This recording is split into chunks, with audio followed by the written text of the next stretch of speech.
ఇప్పటి వరకు నా వీడియో చూస్తూ నన్ను సపోర్ట్ చేస్తూ వచ్చిన మీ అందరికీ నా నమస్కారాలు.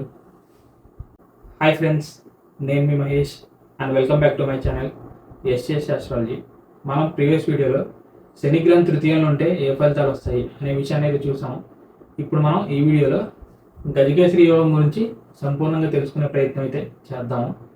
ముందుగా ఈ యోగంలోకి వెళ్ళబోయే ముందు అసలు దీనిలో ఏ గ్రహాలు ఇన్వాల్వ్ అవుతాయి అనే విషయానికి వచ్చినట్లయితే గురు చంద్ర గ్రహాల వల్ల ఈ యోగం అయితే ఫామ్ అవుతుంది. ఈ యోగం అనేది అనేక రకాలుగా ఫామ్ అవుతుంది. కానీ గురు చంద్ర గ్రహాలు బలంగా ఒకే రాశిలో కనుక కలిసినట్లయితే అప్పుడు యోగం అనేది చాలా అద్భుతంగా పనిచేస్తుందని మనం చెప్పచ్చు. మనం ముందుగా ఈ గురు చంద్ర గ్రహాల యొక్క కలయిక విషయానికి వచ్చినట్లయితే ఈ రెండు గ్రహాలు ఒక సహజంగా శుభత్వం పొందిన గ్రహాలు. అందులోనూ ఈ రెండు గ్రహాలు పరస్పరం మిత్ర గ్రహాలు కూడా అవుతారు కాబట్టి అక్కడ విపరీతమైన పాజిటివ్ ఎనర్జీ అనేది ఫామ్ అవుతుంది. దీని కారణంగా అప్పుడు ఈ యోగానికి సంబంధించిన ఫలితాలు అనేవి మనకు కనిపిస్తాయి. సో ఈ గజకేసరి యోగం వల్ల మనకు వచ్చే ఫలితాలు అనేవి ఏ విధంగా ఉంటాయంటే, ఆ పేరులోనే ఉంది కదా, గజము అంటే ఏనుగు, కేసరి అంటే సింహం. ఏనుగును మనం అన్నిటికన్నా తెలివైన జంతువు అండ్ అలాగే బలమైన జీవిగా తీసుకుంటాము. ఇక సింహం విషయానికి వచ్చినట్లయితే ఆయన స్వయంగా అడవికి మృగరాజు కాబట్టి సో ఆయన కింగ్ ఆఫ్ ద ఫారెస్ట్ గా చెప్తూ ఉంటారు. అదేవిధంగా ఈ సింహంతో పాటు ఏనుగును కూడా ఒక రాయల్ ప్లానెట్ గా తీసుకోవడం అయితే జరుగుతుంది. ఇప్పుడు ఈ గురు చంద్ర గ్రహాలు కూడా ఇదే విధంగా ఎటువంటి ఎఫ్లిక్షన్ కి గురి కాకుండా బలంగా అక్కడ ఒకే రాశిలో కనుక కలిసినట్లయితే ఆ పర్సన్స్ అనే వాళ్ళకి రాజ లక్షణాలతో పాటు సమాజంలో మంచి గౌరవ మర్యాదలు అండ్ అలాగే గొప్ప తెలివితేటలు కలిగి ఉంటారు. వాళ్ళు ఏ రంగంలో ఉన్నప్పటికీ అందరికన్నా ముందుండే సామర్థ్యం అనేది వీళ్ళకు ఉంటుంది. ఈ గజకేసరి యోగం అనేది చాలా బలమైన యోగం అండ్ అలాగే చాలా తక్కువ జాతకాల్లో ఇది మనకు కనిపిస్తుంది. కొన్ని చార్ట్స్లో ఏమవుతుందంటే ఈ గురుచంద్ర గ్రహాలు ఒకే రాశిలో కలిసినప్పటికీ ఆ గజకేసరి యోగానికి సంబంధించిన ఫలితాలు అనేవి వాళ్ళకి రావు. దానికి కారణం ఏంటంటే ఆ రెండు గ్రహాలు కలిసిన రాశి అనేది గురువుకి కానీ చంద్రుడికి కానీ ఏదైనా స్వక్షేత్రం ఉచ్చరాశి అయితే మాత్రమే ఈ యోగం అనేది 100% బలంగా పనిచేస్తుంది. మిగిలిన గ్రహాలు ఈ రెండు గ్రహాలతో కలవడం కానీ లేకపోతే మిగిలిన గ్రహాలు వాళ్ళ యొక్క దృష్టితో ఈ రెండు గ్రహాలను చూసినా లేకపోతే వీరిద్దరికి ఆపోజిట్ లో అంటే 7th హౌస్ లో ఎదురుగా వేరే గ్రహం కనుక ఉన్నట్లయితే ఈ యోగం అనేది ఒకసారి సరిగ్గా పనిచేయకపోవచ్చు. ఇవన్నీ మనం అనాలిసిస్ చేయాలి. అండ్ అలాగే ఇంకా ఏ సందర్భంలో ఈ యోగం అనేది పనిచేస్తుందంటే చంద్రుడి నుంచి గురువు కేంద్ర స్థానంలో ఉన్నప్పుడు కూడా ఈ గజకేసరి యోగం అనేది పనిచేస్తుందని మనం చెప్పొచ్చు. కాకపోతే నేను ఇందాక చెప్పిన విధంగానే ఈ రెండు గ్రహాలు ఉన్న రాశి అనేది ఏదో చంద్రుడికి కానీ లేకపోతే గురువుకి కానీ స్వక్షేత్రం ఉచ్చరాశులు ఉంటే మాత్రమే ఈ యోగం అనేది 100% బాగా బలంగా పనిచేస్తుంది. అంటే ఫర్ ఎగ్జాంపుల్గా మీకు చంద్రగ్రహం మేషంలో కనుక ఉన్నట్లయితే ఇక్కడ నుంచి కేంద్రం అంటే కర్కాటకంలో గురువు కానీ తర్వాత కేంద్ర స్థానాన్ని 7వ స్థానంలో గురువు కానీ 10వ స్థానంలో గురువు కానీ ఈ విధంగా కనుక ఉన్నట్లయితే ఈ యోగానికి ఎలిజిబుల్ అవుతారు.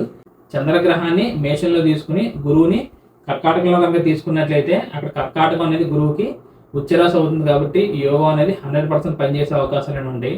అలా కాకుండా సప్తమమైన తులారాశిలో కనుక గురుగ్రహం ఉన్నట్లయితే ఈ రెండు రాశుల్లోనూ ఇక్కడ చంద్రుడికి కానీ లేకపోతే గురువుకి కానీ ఎవరికి ఏది స్వక్షేత్రం అవ్వట్లేదు, ఎగ్జాల్టేషన్ అవ్వట్లేదు కాబట్టి ఈ యోగం అనేది బలంగా పనిచేయకపోవచ్చు. ఇక చివరిగా 10వ స్థానంలో గురువు అంటే ఈ విధంగా కనుక ఉన్నట్లయితే ఇక్కడ మకరం అనేది గురువుకి నీచరాశి అవుతుంది కాబట్టి అప్పుడు ఈ యోగం అనేది భంగం అయ్యేదానికి అవకాశాలు ఉంటాయి. అండ్ అలాగే ఈ చాట్లో ప్రధానంగా మీ లగ్నానికి పాపగ్రహాల యొక్క దృష్టి అనేది ఈ చంద్రుడి మీద కానీ గురువు మీద కానీ ఉన్నా కూడా అప్పుడు కూడా ఈ యోగం అనేది అంత బాగా పనిచేయకపోవచ్చు. అంటే ఫర్ ఎగ్జాంపుల్గా మీది కనుక మేష లగ్నం కనుక అయినట్లయితే ఈ మేష లగ్నానికి ప్రధాన పాపగ్రహాలు శని రాహువులుగా మనం చెప్పొచ్చు. ఫర్ ఎగ్జాంపుల్గా ఆ శని రాహువుల యొక్క దృష్టి అనేది ఈ చంద్రుడి మీద కానీ ఈ గురువు మీద కానీ ఉన్నట్లయితే అప్పుడు కూడా యోగం అనేది భంగం అయ్యేదానికి అవకాశాలు ఉంటాయి అన్నమాట.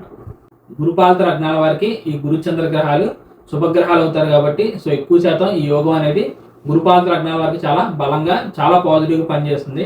అందులో ప్రధానంగా ఈ విధంగా గురువుకు సంబంధించిన లగ్నాలైన మీనం కానీ ధనుసు కానీ లేకపోతే చంద్రగ్రహానికి సంబంధించిన కర్కాటక లగ్నం వారికి కనుక ఈ యోగం కనుక ఉన్నట్లయితే అది చాలా అద్భుతమైన ఒక రేర్ అండ్ స్ట్రాంగ్ యోగంగా మనం చెప్పొచ్చు.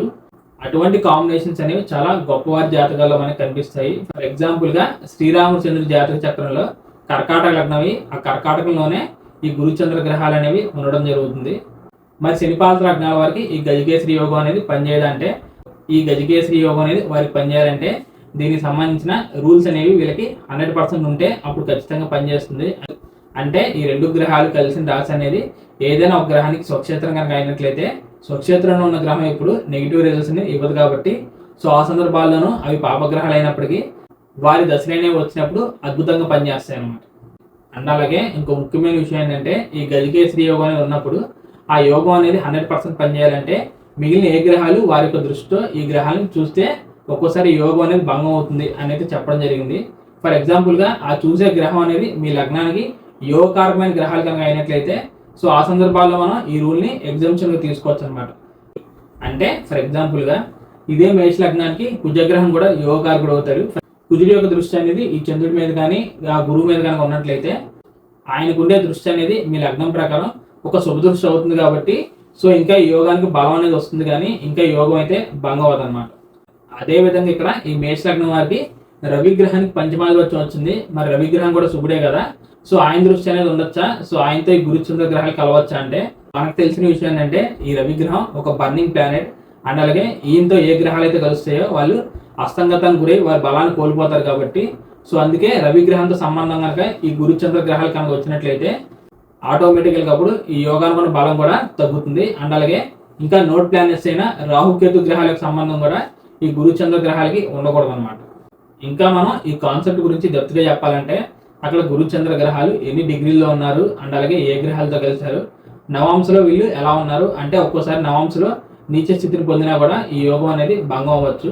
సో అది కూడా మనం అనాలిసిస్ అనేది చేయాలి. అండ్ అలాగే ప్రధానంగా ఈ గురుచంద్ర గ్రహ దశలు అనేవి ఎప్పుడు వచ్చినాయి అనే విషయం కూడా చాలా ఇంపార్టెంట్ అనమాట.